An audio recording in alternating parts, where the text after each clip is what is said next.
warahmatullahi wabarakatuh. Waalaikumsalam warahmatullahi wabarakatuh. Selamat pagi Sobat PPG semuanya, dimanapun berada. Sebelumnya kenalin, kami dari PPG Universitas Widya Dharma Klaten, gelombang 2 tahun 2024. Nah, kenalin dulu nih kita berdua, ada saya namanya Vina dan saya Alif. Iya, di sini kita mau bertanya-tanya nih sama seorang narasumber hebat kami dari SMK Negeri 1 Klaten, di mana beliau adalah seorang guru matematika yang mengajar di SMK Negeri 1 Klaten. Nanti kita nanya-nanya, terus gimana sih jadi guru matematika tuh kayak gimana?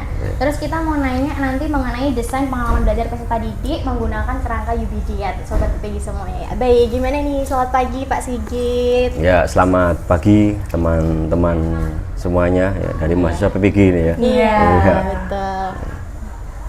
Baik Pak Sigit, baik ya Pak ya hari ini ya Pak ya. Jadi di sini nanti kita mungkin akan bertanya-tanya sedikit banyak ya Pak ya kepada Sobat PPG semuanya biar kami dapat ilmu-ilmu baru nih Pak nih sebagai calon guru biar kami bisa jadi guru hebat nantinya. Amin. Yang pertama nih Pak Sigit nih, kami mau bertanya. Sebagai seorang guru kan tentunya pasti memiliki tujuan pembelajaran ya Pak ya. Iya. Menurut Pak Sigit sendiri di SMK Negeri 1 Klaten sendiri tuh Pak Sigit punya tujuan pembelajaran apa Pak secara umum dalam proses pembelajaran yang ada di sini Pak Sigit? Ya, jadi kalau kita sebagai guru itu ketika menetapkan tujuan pembelajaran itu kan tentunya ada beberapa hal ya. Secara umum patokan yang menjadi dasar itu adalah yang pertama adalah konten. Kontennya yang mau kita dapatkan apa. Kemudian yang kedua adalah kompetensi. Kata kerja operasional kompetensi, karena pada dasarnya pembelajaran itu adalah itu dalam rangka kita memfasilitasi anak-anak peserta didik semua itu untuk memperoleh atau mencapai kompetensi yang diharapkan. Dalam hal ini mungkin kompetensi itu tertuang kalau secara nasional di dalam kerangka kurikulum di capaian pembelajaran. Nah, yang namanya konten, yang namanya kompetensi itu bisa kita lihat dari capaian pembelajaran. Kalau saya kan kebetulan mengajar matematika, berarti kita lihat CP atau capaian pembelajaran matematika kita sesuaikan dengan fase untuk anak-anak kita. Nah, kemudian yang paling penting sebenarnya adalah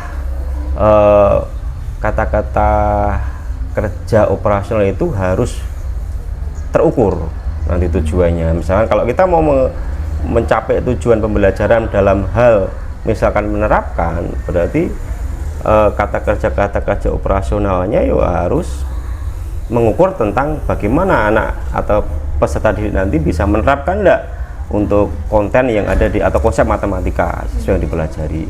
Itu secara umum. Baik, itu mengenai tujuan pembelajaran ya Pak. Terus melihat dari tujuan pembelajaran tersebut ini ya Pak Sigit ya, kira-kira nih posisi kemampuan siswa di SMK Negeri 1 Klaten sendiri tuh di posisi mana Pak? Kalau Pak Sigit melihat secara umum saja Pak. Iya, kalau secara umum di peta di SMK Negeri 1 Klaten itu program keahlian sangat menentukan. Karena SMK ini kan apa ya, jadi peminatan, kemudian passion anak itu sangat menentukan. Jadi kalau kita di program keahlian broadcasting dan perfilman itu levelnya mungkin berbeda untuk pemahaman matematika. Walaupun ada beberapa yang sama, tapi secara umum itu secara umum heterogenitas ada. Cuman kemampuan awal dan sebagainya itu grade-nya berbeda-beda ya. Jadi input ketika di SMP, ketika pendaftaran PPDB itu sangat menentukan sekali. Baik, terima kasih ya Pak Sigit. Terus mengenai tujuan pembelajaran nih Pak ya, dari awal kita bahas tujuan pembelajaran gitu kan ya Pak ya. Nah, menurut Pak Sigit sendiri nih Pak, mengapa sih Pak tujuan pembelajaran itu harus ada dan harus dicapai dalam setiap konteks pembelajaran yang ada? Ini penting ini. Jadi sebagai guru itu kita harus paham betul tentang tujuan pembelajaran, karena ibaratnya itu kan kalau kita memanah ya, jadi memanah itu kan itu yang target yang ingin kita capai, atau kita ingin melakukan sebuah perjalanan ya, perjalanan panjang ya. Perjalanan panjang itu kan kalau di Kumer ya, di Kumer itu kan nanti di akhir fase kita akan, ketika siswa mengikuti pembelajaran di akhir fase itu harapannya akan memperoleh kompetensi sesuai di capaian pembelajaran. Nah, tujuan pembelajaran itu semacam sebuah apa ya, rantai-rantai gitu loh ya, rantai-rantai yang terhubung ya, terhubung nanti utuh gitu. Jadi ketika semua tujuan itu kita rencanakan dengan baik, kemudian kita tata alurnya, yang mau diberi, yang mau dicapai mana dulu gitu loh ya. Tujuan misalkan kalau di matematika ya, di matematika kalau kita mau belajar atau ingin mencapai tujuan pembelajaran tentang misalkan menerapkan konsep turunan ya, untuk menyelesaikan masalah dalam hal misalkan persamaan garis singgung lingkaran, persamaan garis singgung kurva ya, kemudian tentang optimalisasi atau nilai maksimum, nilai minimum, titik kritis itu loh ya. Itu kalau sebelumnya tidak pernah atau memahami tentang konsep turunan sendiri kan tidak mungkin.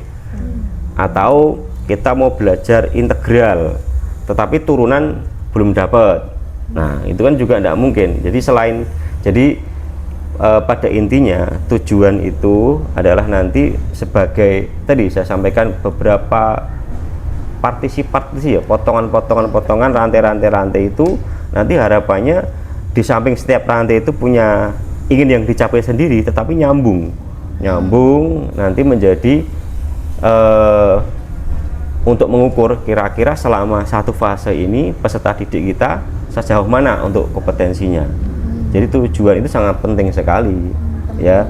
Iya, karena kan kita akan dengan tujuan itu untuk anak, dia akan paham, oh saya nanti belajar apa dan yang ingin saya capai apa gitu. Lah guru sendiri, karena guru kan fasilitator, di samping merencanakan tujuan pembelajaran itu juga berusaha menerapkan strategi biar nanti tujuan itu tercapai dengan baik. Terus ini Pak, untuk mencapai tujuan pembelajaran kan pastinya kita harus mengukur ya Pak ya, tujuan pembelajaran itu sudah tercapai atau enggak. Nah itu kan biasanya ada yang dinamakan unjuk kinerja Pak.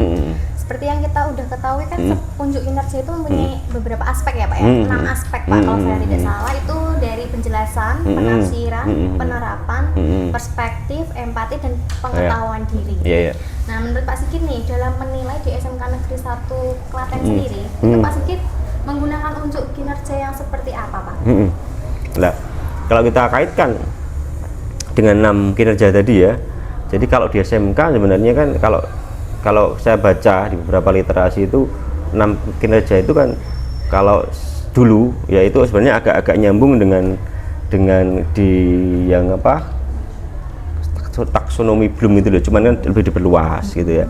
Nah, di kami itu tujuan itu kan kalau di yang terakhir kami sampaikan ke teman-teman itu ada di level 2, karena level 3 ya, level 2 level 3. Kalau level 1 kan kayak yang tadi yang pertama tadi iya, menjelaskan. Kemudian kita lebih banyak berkutatnya di level 2 level 3. Level 2 itu berarti kan iya, lebih ke penerapan ya. Kemudian level 3 yang ke atasnya ya. Jadi yang tadi sampai ke apa tadi?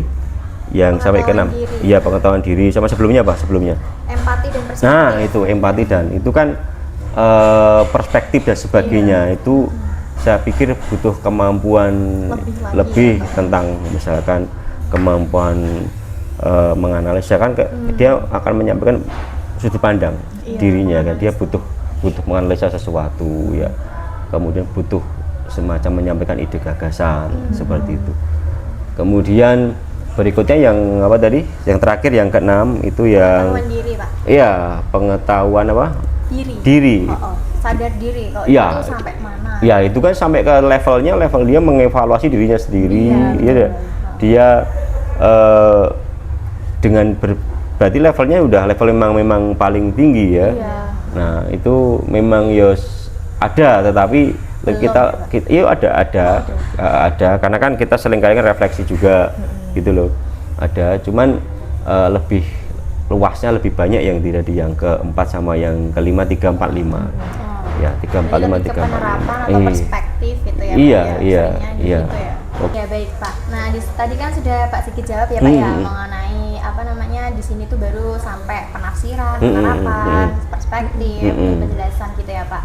Nah kalau untuk Pak Sigit sendiri kriteria untuk menentukan ketika siswa ini tuh bisa nih menerapkan, siswa ini tuh bisa nih di level penafsiran. Kriterianya apa saja Pak? Kalau boleh tahu Pak, secara singkat aja. Oh ya, jadi gini, untuk kita kan punya rekaman hasil asesmen anak-anak, karena kita juga sering melakukan kolaborasi antar anak-anak itu sendiri, dan saya sering juga ketika pembelajaran ya keliling-keliling ya, ketika anak-anak berdiskusi ya, itu di awal itu bisa kita jadikan semacam dasar acuan ya, dari hasil asesmen semacam portofolio, kemudian hasil soal-soal atau apa ya, bentuk-bentuk yang mereka kerjakan. Ini kan kita juga anak akan tahu anak ini kuat untuk di penerapan, anak ini kuat untuk pemahaman tapi belum bisa menerapkan, kan kelihatan nanti. Misalkan di soal asesmen itu kan tadi kan mengacunya kan untuk mencapai tujuan. Nah pasti juga soalnya akan sesuai dengan jenjang kognitifnya dari tujuan itu. Nah nanti ketika misalkan poin terakhir itu lebih ke tadi menganalisa dan sebagainya, itu mereka nggak bisa, berarti dia nggak kuat di menganalisa, tapi kuatnya hanya di menerapkan sama memahami. Nah itu nanti akan kelihatan. Jadi kita bisa petakan, oh anak ini kuat di menganalisa ya, anak ini kalau bisa menyajikan masalah ya, dia sudah bisa cerita ke saya, Pak saya menemukan cara baru yang kemarin saya sudah paham Pak, dia bisa menjelaskan, berarti kan dia sudah bisa mengevaluasi dirinya sendiri, berarti itu kuat dia ke level C, yang level ke-6 tadi ya, gitu. Jadi kita manfaatkan hasil pembelajaran sebelumnya dan proses pembelajaran sebelumnya ya, di awal jadi penting sekali. Di samping itu kan kita juga butuh data portofolio di kelas sebelumnya.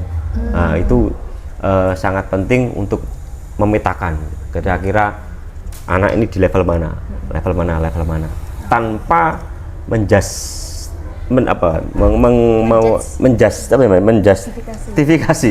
Oh anak ini dia hanya berhenti sampai di sini, enggak ya. Hanya kita sebagai modal dasar aja. Wah, untuk saat ini anak ini baru sampai sini, skuadnya di sini gitu loh. Lah dengan harapan nanti setelah pembelajaran dia terus berkembang. Jadi biar apa ya, growth mindsetnya ada, bukan fix mindset. Iya. Pak Sigit, ini kayaknya saya banyak banget bertanya. Tidak apa-apa. Oh gitu. Jadi tadi pengen nanya juga. Ya silakan. Pertanyaan berikutnya ini mau nyambung dengan jawaban Pak Sigit yang sebelumnya, kalau siswa itu udah ada yang Pak saya tahu caranya begini seperti yang Pak Sigit kasih tahu gitu. Lah ini bagaimana cara Pak Sigit menggugah pemikiran ide-ide dari peserta didik dalam melakukan unjuk kinerja tersebut? Oh ya, jadi pembelajaran itu saya selalu menekan gini di awal ya, kesepakatan awal, pembelajaran itu proses ya. Jadi kalau proses yang terus berjalan, karena saya menyampaikan tujuan saya melaksanakan pembelajaran itu adalah satu, itu kalian harus mencapai tujuan yang ditetapkan di kurikulum. Yang kedua, saya ingin kalian tahu ya cara belajar secara utuh. Jadi belajar itu adalah untuk mencapai tujuan, dan belajar itu adalah menemukan hal agar mereka nanti mau terus belajar gitu loh. Nah artinya apa? Proses menjadi penting ya. Jadi ketika kita bicara proses, berarti pembelajaran ini harus ada kemauan yang pertama. Sebenarnya pada prinsipnya apa? Selain membangun proses tadi, berarti kita coba bahwa matematika itu kita butuhkan dan kita pakai dalam kehidupan sehari-hari, dan anak-anak itu secara agar besok nanti ke depannya kuat, itu harus kuat di dalam matematika. Saya sering mengendos matematika ketika pembelajaran. Iya. Gitu. Jadi kan tadi di mana itu kan menjadi hal yang menarik dan mungkin ada yang belum relevan bagi peserta didik. Nah itu situasi dan konteks seperti apa yang bisa Pak Sigit terapkan agar hal itu menjadi relevan bagi kehidupan peserta didik, Pak? Ya, jadi strateginya jadi gini, jadi kita sebelum mengajar itu persiapan, itu harus baca dulu mau diajarkan apa, ya di tentang kombinatorik, ya. Saya di awal tidak langsung bicara kombinasi dari 62 itu berapa, enggak. Tapi saya masuk ke dunia mereka, ke program keahlian mereka, kejuruan. Berarti kan gini, di broadcasting kan kadang kamu kerja tim, ya. Misalnya mau membuat suatu produk karya film atau apa, kan kerja kamu kerja tim. Di broadcast ada apa? Sutradara, ada apa? Ada artistik, ada apa lagi? Penulis naskah, ada kameramen, ada editor. Nah, sekarang bagaimana cara saya membuat kelompok yang dari sekelas itu 36, ya, atau saya punya 10 orang, ya, mau saya bentuk tim untuk produksi film dengan jabatan itu tadi misalkan, ya. Nah, nanti bisa kita kembangkan. Sekarang saya pengennya sutradaranya ini harus mas ini, itu kan sutradara dia harus kuat di bidang kesutradaraan gitu loh. Nah itu kan ketika kita bawa ke dunia mereka, kemudian sajikan yang kontekstual dulu, yang sesuatu yang memang di kehidupan nyata. Itu kan terkait minat peserta didik kan kadang naik, kadang turun. Oh iya, pasti. Nah itu pendekatan yang Pak Sigit gunakan itu kelompok ya. Jadi saya seringkali, makanya pembelajaran matematika itu ya jadi doing matematik, tidak telling matematik. Iya, doing, harus melakukan. Apa-apa itu harus melakukan. Lah dengan siswa yang 36, 32 kan tidak mungkin kan kita terus klasikal terus. Kita manfaatkan kolaborasi antara anak-anak, ya. Dari situ kan kita bisa mengamati satu per kelompok. Oh sing langopong bos apa toh gitu loh. Yang tidak ngapa-ngapain, yang tidak mau ngapa-ngapain siapa, ya. Kita dekati. Kadang-kadang kita butuh kolaborasi sama teman sejawat, temannya. Ya. Iya, temannya. Jadi diajak temannya, ya. Di satu sisi di awal kita sampaikan prinsip kita anak-anak masuk bersama, besok lulus bersama, semua sukses bersama, membangun chemistry antara anak-anak, ya. Jadi biar mereka ketika ada teman yang memang betul-betul susah, ya diajak. Di satu sisi kalau memang kadang-kadang juga gitu, memang anak udah nggak suka matematika juga susah, nggak cepat itu, ya kita perlu pendampingan. Kita panggil di kelas, di kantor, ya, pendekatan pribadi. Kalau perlu dibantu secara pembelajaran individual di kantor, seperti itu. Karena kalau anak-anak diperhatikan, saya kira semakin lama ada perubahan gitu.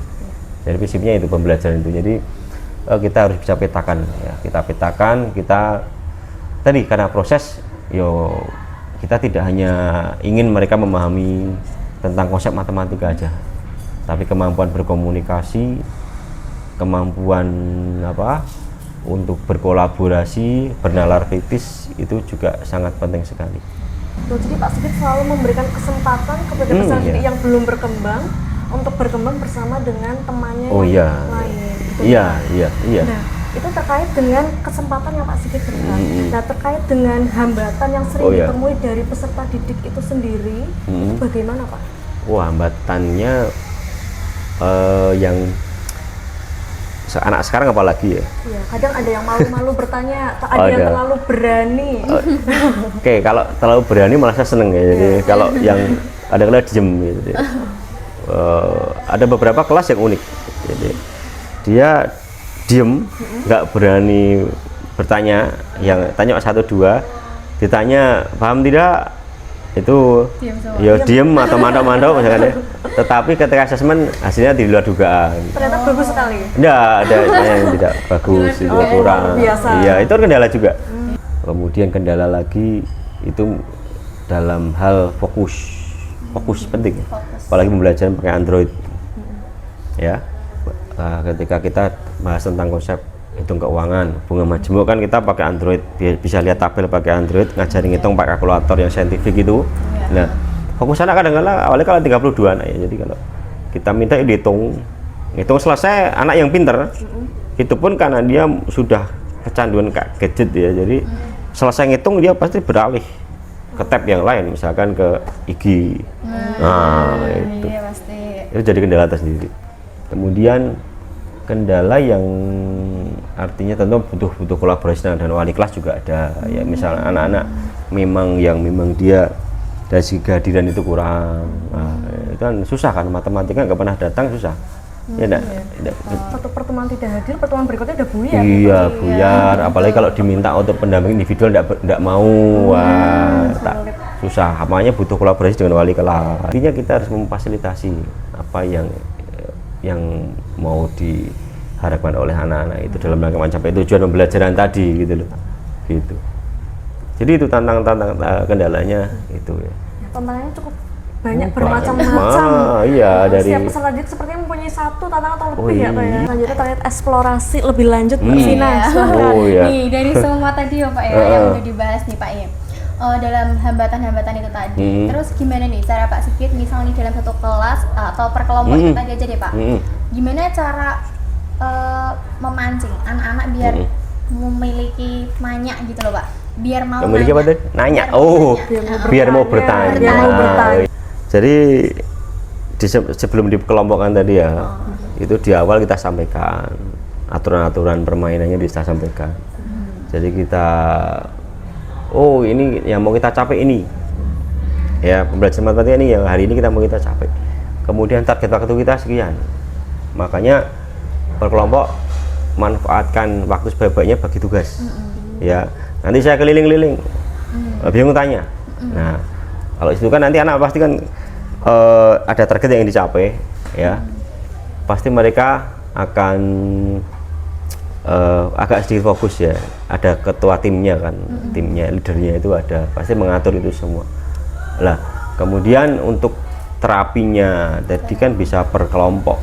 Ya ketika ada mak celemong, yo kita ambil, kita sampaikan, ya kita sampaikan, kita artinya yang mau kita bahas, yang mau kita capai apa, ya itu nanti lama-kelamaan ya memang pelan-pelan nanti anak akan menyesuaikan.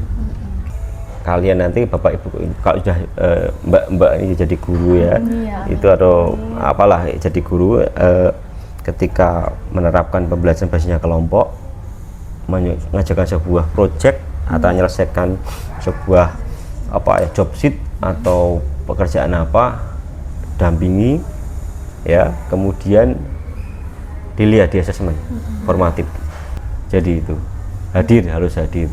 Ya penting sekali, guru hadir itu penting. Muter capek dah, muter itu. Berdiri terus jalan. Iya, kadang-kadang muter aja anak-anak itu, kita muter ke sana yang sini itu ngapain gitu kan ya. Itu kan butuh, tidak bisa instan ya, harus utuh, harus sering dan dilakukan banyak guru gitu. Gitu. Lalu dari Pak Sigit sendiri Pak, biasanya gunain tugas-tugas apa Pak? Atau apa namanya, proyek itu dalam bentuk apa? Kalau dalam matematika nih Pak, matematika kan kayak gitu ya Pak ya, biasanya soal biasanya. Atau Pak Sigit sendiri biasanya kayak gimana? Saya gini bentuknya. Jadi bentuknya contoh yang saya lakukan itu lebih, jadi kita ada konsep tentang turunan ya. Turunan itu kan kita anak mau belajar tentang penerapan turunan, ada garis singgung, kurva, ada titik fungsi naik, fungsi turun, percepatan dan sebagainya. Nah, anak kita minta membuat ya semacam, sebenarnya bukan proyek ya, jadi penugasan dia nanti harus memahami konsep itu secara utuh tentang penerapan sesuai dengan yang di kelompoknya. Kita bagi menjadi sesuai dengan penerapannya apa. Nah, ada 6, misalnya ada kelompok yang fungsi naik, fungsi turun, ada nilai maksimum, nilai minimum sendiri-sendiri. Mulai dari awal memahami konsep itu, menemukan kok bisa turunan digunakan untuk fungsi naik. Itu seperti apa ceritanya. Nah, dari situ kemudian sampai membuat PowerPoint-nya. Iya. Ya, PowerPoint-nya, atau untuk yang menjelaskan kadang-kadang bisa pakai plano. Dulu pernah ada pakai video, karena dia nggak mau capek mungkin kan, ada siswa tanya, lihat videonya ini, itu ada sebetulnya. Tidak apa-apa kita fasilitasi. Ya, itu kan dia butuh effort ya, butuh kemampuan, butuh kemampuan, butuh kolaborasi, kan kelompokan. Lah nanti setiap kelompok itu kita bagi, yang lima lah, yang 3 itu nanti kan dia.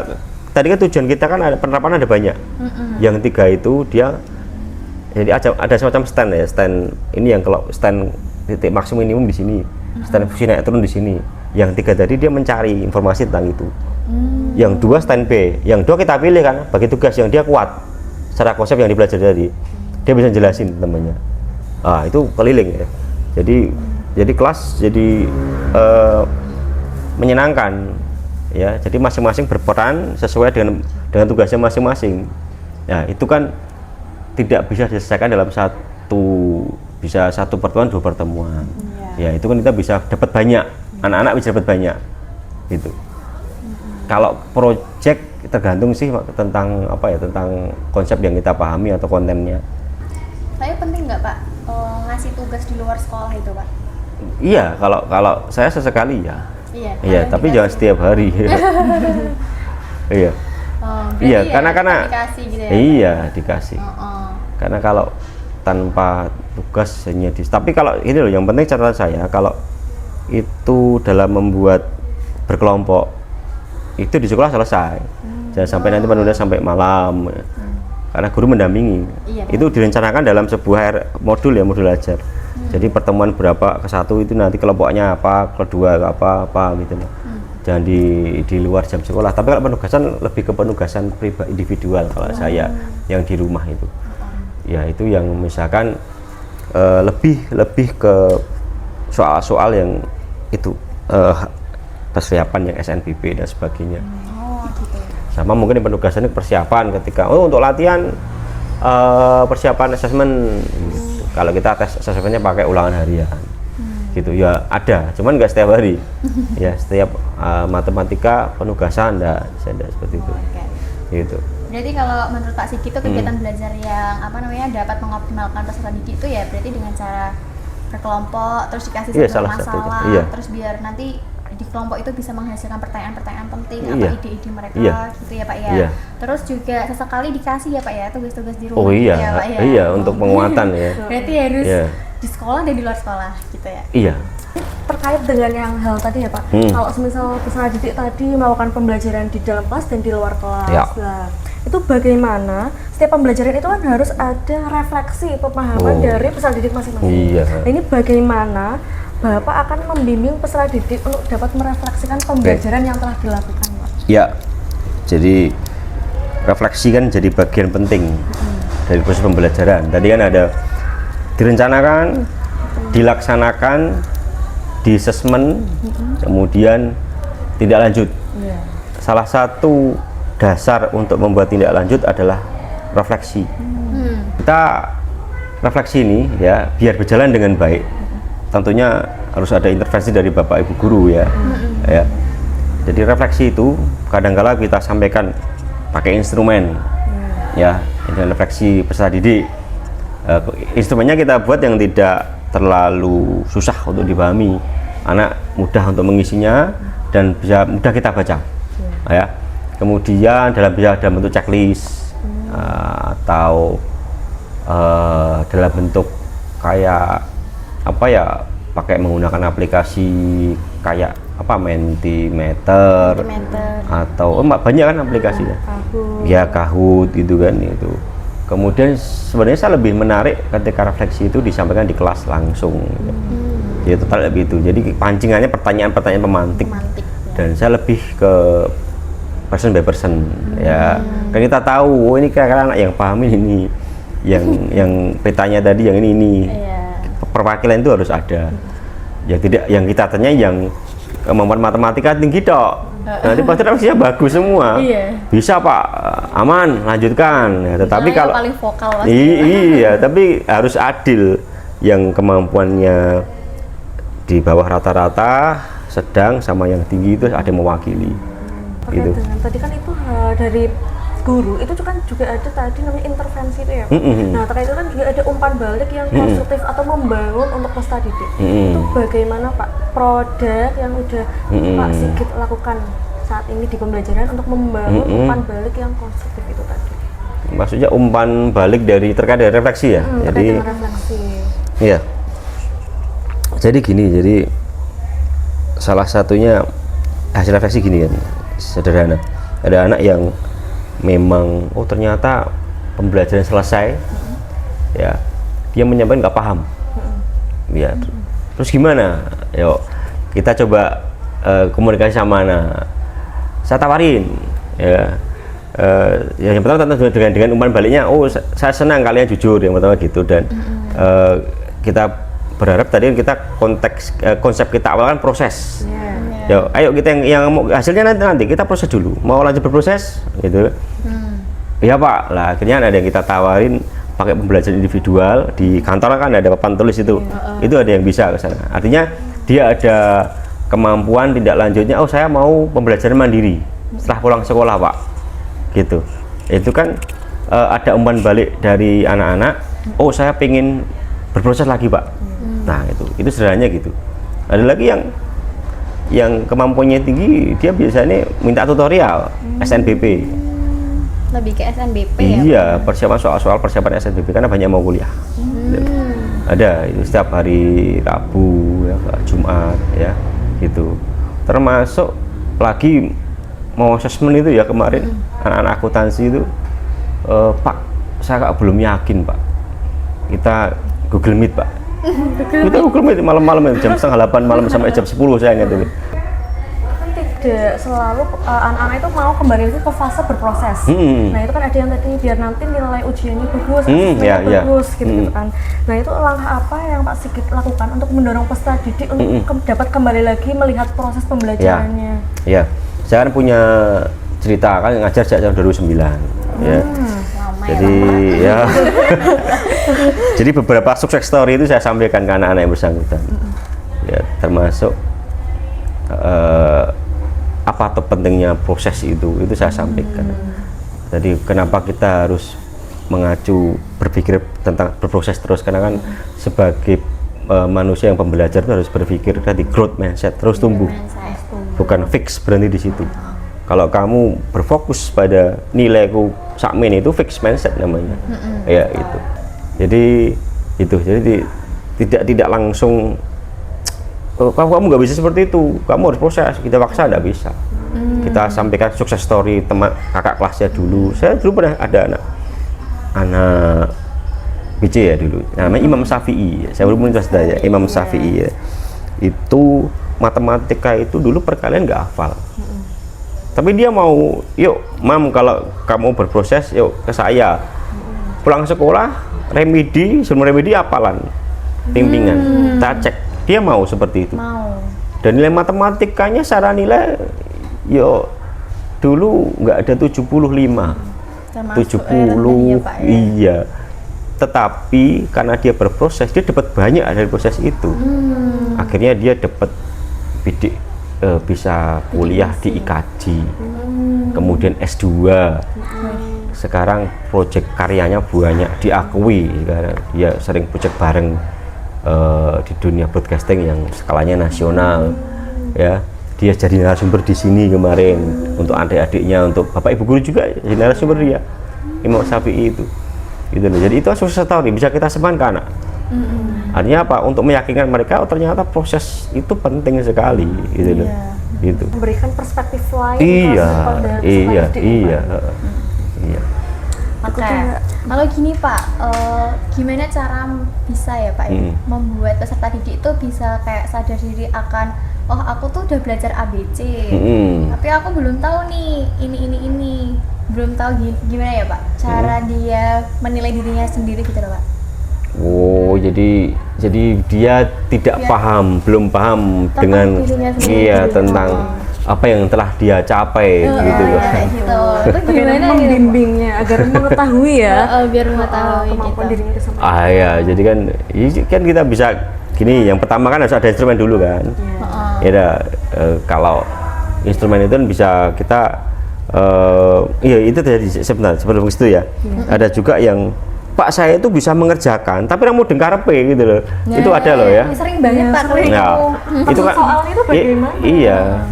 Maksudnya dia bisa ngitung selesai, tapi nggak tahu. tapi tidak paham. Dia tahu hitung-hitungannya tok itu loh. Maksudnya artinya apa?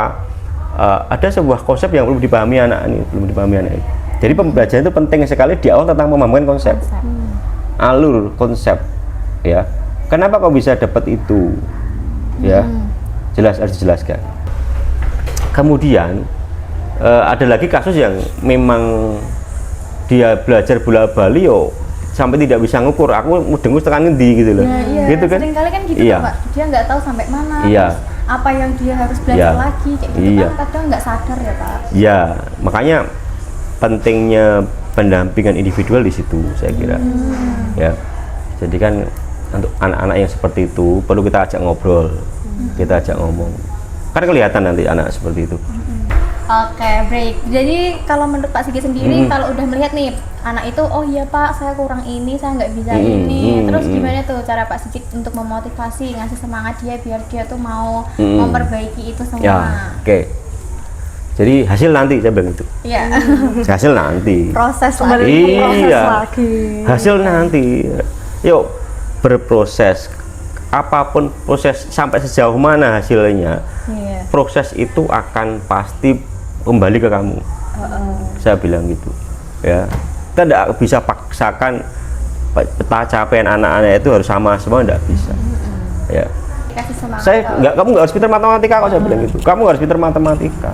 Teman saya itu nggak pintar matematika, tapi bisa sukses. Kenapa? Dia pintar yang lain. Nah, tugas kalian itu tugas saya itu menjaga kalian tetap berproses. Selama kalian mau berproses, insya Allah nanti hasilnya ada gitu loh. Gitu loh. Oke, Mbak Alif mau nanya apa lagi Ya, nih? ini kan tadi peserta didik itu berbeda-beda ya Pak. Iya. Ada yang pintar bisa di komunikasi, bisa di matematika. Ini bagaimana Bapak mengakomodasi kebutuhan peserta didik yang berbeda-beda itu agar tujuan pembelajaran di awal itu tetap tercapai? Oke, jadi kembali tadi apa tadi? Difasilitasi, membuat model pembelajaran yang memang semua bisa mengcover itu semua. Misalkan nanti yang kan kelompokan tadi kan, yang kuat di IT dia nanti fokus membuat presentasinya, kan cepat dia. Yang pintar di matematika dia memandu teman-temannya menemukan konsep itu, pemecahan masalahnya. Kemudian yang pintar berkomunikasi, bantu presentasi gitu loh. Ya, kemudian apalagi misalkan yang misalkan dia kuat di dalam gambar apa ya dia buat plano. Nanti kita buat plano saja, kita pakai kayak gambar-gambar sederhana grafis seperti itu lah, itu kan gitu repot. Berarti balik lagi ke diferensiasi itu. Itu ya betul ya. Nah, itu kan terkait dengan rencana pembelajaran kan kadang di kelas tiba-tiba kondisi kelas atau Pak tadi ada yang tiba-tiba kayak belajarnya ada yang audio, video gitu. Nah, itu bagaimana Pak Sigit ini menyesuaikan rencana pembelajaran agar peserta didik tetap terlibat dalam proses pembelajaran? Jadi ini salah satu kunci penting ya mengajar. Kita tidak bisa terpaku dari modul ajar yang kita buat. Jangan kita paksakan. Kita merencanakan pakai model ini, alhamdulillah kejadian pas mau ngajar ada kegiatan sekolah. Jamnya berkurang. Jangan kita paksakan. Ya tidak bisa. Modul itu yang tidak bisa kita ubah. Ya, kita bisa menyesuaikan. Kita orek-orek modulnya. Ya. Fleksibel ya Pak? Iya, fleksibel gitu loh. Dengan catatan tidak mengurangi tidak sampai merubah ke konsep awal. Gitu. Dari itu kan peserta didik udah mengalami banyak pengalaman belajar ya Pak, yang Pak Sigit lakukan dalam materi peserta didik misal lagi capek, lagi minatnya naik turun, semangat belajarnya turun. Menurut Pak Sigit seperti apa yang paling efektif yang diterapkan untuk pemahaman peserta didik? Yang paling efektif ya. Menurut Pak Sigit. Kalau saya tetap itu di konsepnya pembelajaran kolaboratif. Kemudian kolaboratifnya melibatkan melibatkan semua anggota kelompok itu loh. Dan ada peran. Jadi jangan sampai dikelompokkan tapi nggak ada peran. Tadi saya ceritakan tadi loh. Jadi ada yang berperan, nanti dia akan menyampaikan ke teman-teman kelompok lain. Ada yang berperan dia stand B untuk menjelaskan ke kelompok lain. Ada yang berperan membuat PowerPoint, dia dominan di konsep dan sebagainya. Jadi pengelompokan dengan peran. Iya, pengelompokan dengan peran, dan kita memfasilitasi itu di setiap kelompok. Itu paling efektif menurut saya ya. Walaupun dengan karakter peserta didik yang misal dianggap unggul dalam bidang tersebut, kan kadang tetap ada miskonsepsi atau kesalahpahaman dalam peserta didik. Iya. Nah, ini bagaimana Pak Sigit memastikan bahwa peserta didik yang mengalami miskonsepsi, kesalahpahaman itu tetap sesuai dengan materi yang dibawa oleh Pak Sigit? Ya, itu kan miskonsepsi itu hanya dia yang abstrak ya. Tetap guru tadi harus mempunyai terus